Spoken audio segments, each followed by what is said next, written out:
Pokemon anime has some amazing episodes, but they also have their fair share of downright terrible ones. So in this video, I'll be counting down the worst episodes of the Pokemon anime. Now here's the thing though, it'd be pretty easy to point out all the bad fillers and call it a day, but you can honestly skip those episodes, and they're pretty inconsequential in the grand scheme of the anime. So relax, you stupid Marshtomp episode, I'm not talking about you. What I'm considering to be the worst are major episodes that actually contribute to the overall narrative and have left a negative impact on the series. So I hope you like Garganacls, cause it's about to get really salty.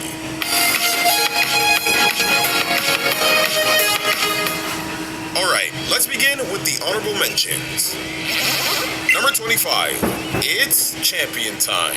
Tell me you don't care about Leon vs. Diantha without actually telling me you don't care about Leon vs. Diantha. Number 24, and we're looking at the same moon. This episode is everything that was wrong with Aim to be Mid. A huge waste of time during Ash's final moments as the main character. And no, it's not filler because it's part of the Latias arc. Number 23, Pokemon Double Trouble, where Ash earns his final Orange League badge. Half the episode is spent on Team Rocket shit, and the actual gym battle was just an absolute mess.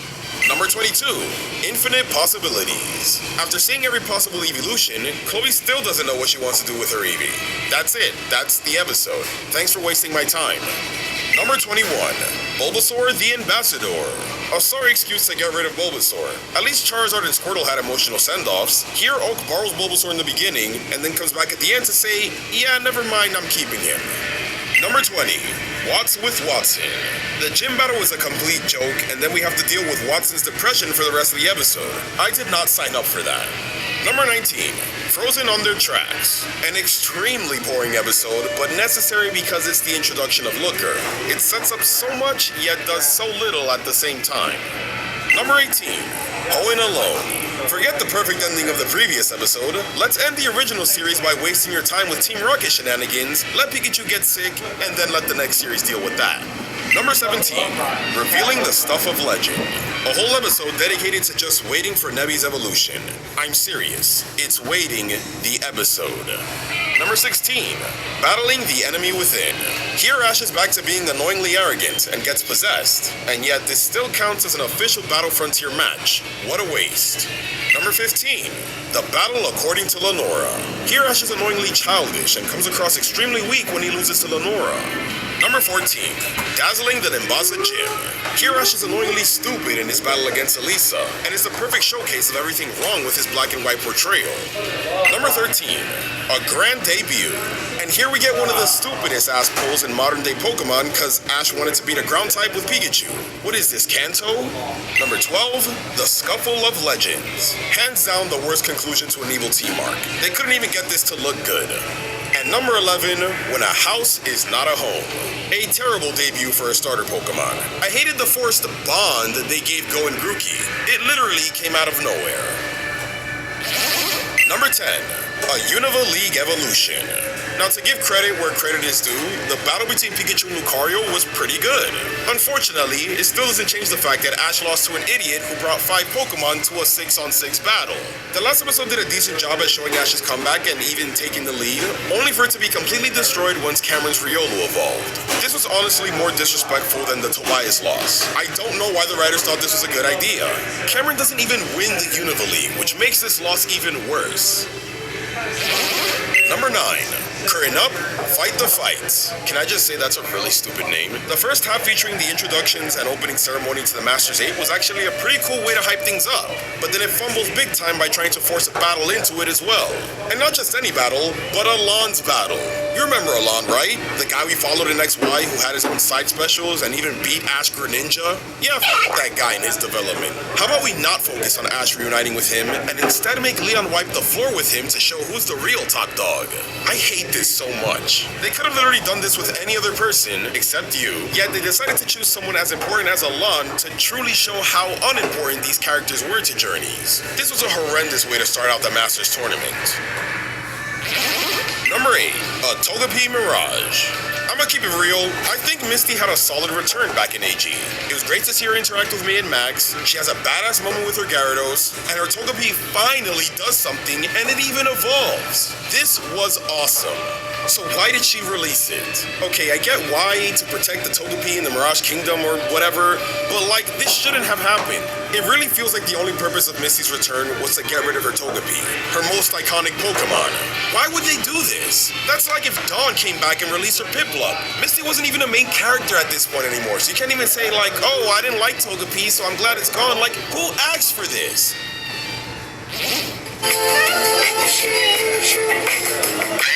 Give your loved ones something they'll never forget. Forever Songs turns your love story into a custom song in as little as 2 hours. So it doesn't feel last minute, it feels personal. We use real lyricists to craft a radio-ready track that sounds like it came straight from a studio. Each song goes through multiple quality checks for lyrics, melody, and sound before it's delivered. That's what makes us different. Our songs don't sound cheap, cheesy, or mass-produced. Here's how it works. Go to our website and choose who the song is for. Pick the occasion and the genre you want the song written in. And here's what makes it really special. You write what actually matters. Your favorite memories, the little details, what you love about them, and the feelings you want the song to capture. From there, our team weaves your story into lyrics that sound like you, and then turns it into your own personalized track. And here's the best part. If you don't love it, you can request a full song redo at no extra charge. That rarely comes up. Most people love their Forever Song, but don't take our word for it. Just watch what happens when they press play.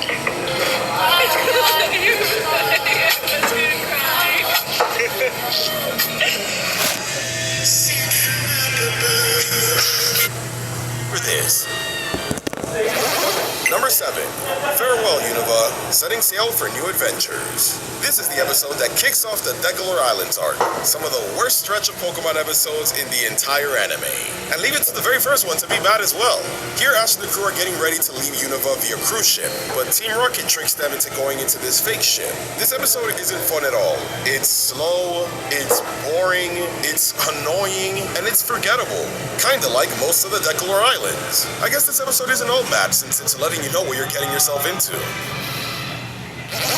Number 6. Project Mew. We're counting both episodes. Might as well since they're both trash. After a decent setup with the Project Mew trial missions, we get the climax of Ghost Journey where everyone gets their asses beat by Mew. The Project Mew crew are so irrelevant that it hurts. Gary was basically useless since nobody could use their Pokeballs for the majority of the time, and Go used Grookey more than Inteleon or Cinderace. It's almost impressive how much they messed up this climax. Number 5. Mending a Broken Spirit.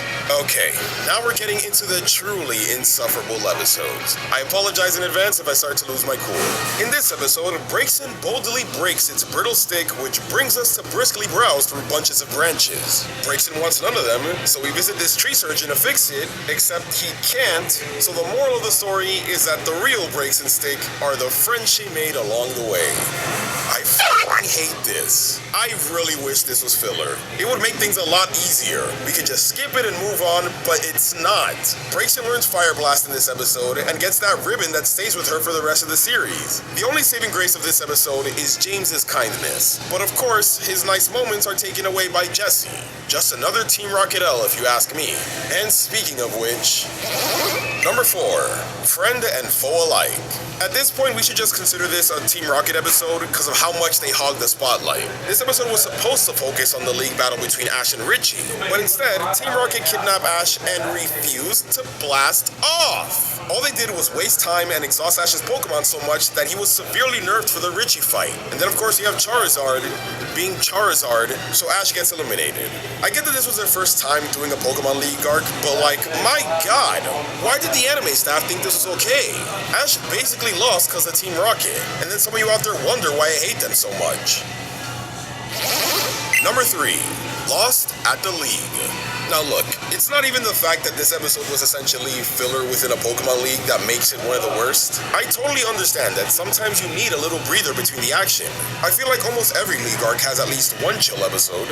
The problem, however, is that when you think about how short the Unova League was, how badly they made Ash lose, and how useless Virgil was in this arc, it really makes you realize how much of a damn waste this episode was. Why do you exist? Just one more episode dedicated to the actual tournament could have saved the Unova League from being one of the worst.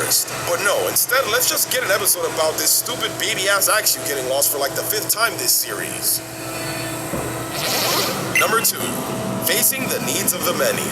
Now sure, I obviously have my biases towards Greninja, but even still, you gotta admit, this is some shitty-ass writing. The episode begins with those weird Zygarde vines being left over and Greninja magically seeing the source in order to stop it, and then after that, Xerosic shows up and the whole plot is about stopping him. At first it seemed like Xerosic was the cause of this, but the vines are still a thing afterwards, so they're completely unrelated. So what was the point of the Xerosic plot? Also, we get the bullshit explanation from Zygarde about how Greninja is the only one who can stop the vines from showing up, even though Zygarde literally showed us he could do this a few episodes ago. Bro, just say you didn't want Ash to bring Greninja to Alola, cause goddamn, was this release forced? I hate this episode so much because I feel like it takes away from the perfect ending we got during the Team Flare arc. And now the ending of XY will forever be blemished with this sorry excuse of an episode. The vines are still a thing to this day, which honestly infuriates me. Technically, it's Journey's fault for not resolving this when they had the chance, but also, counterpoint, this wouldn't have been a thing if this episode never existed. Man, like, you know you messed up when Goodra's second release is the least problematic thing about this episode. Number 1, to thine own Pokemon be true.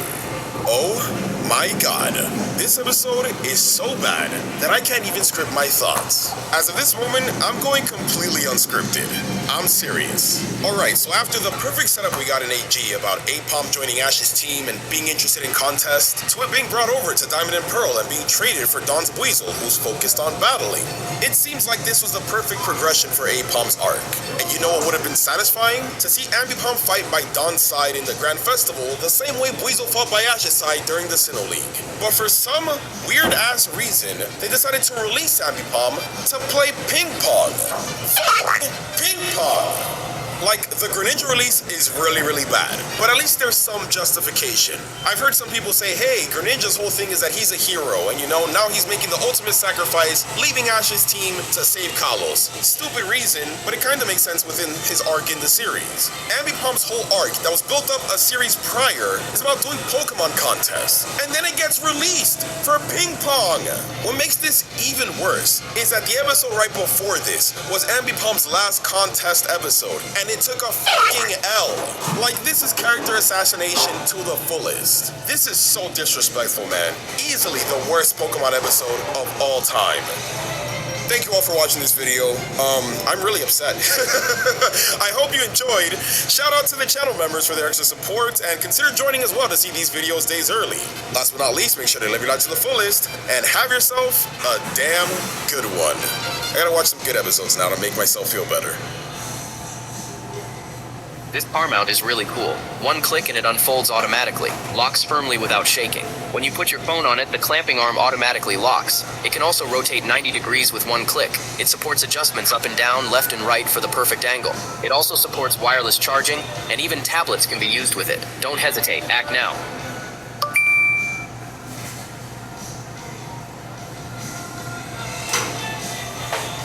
The truth is coming out. I could burn this courthouse to the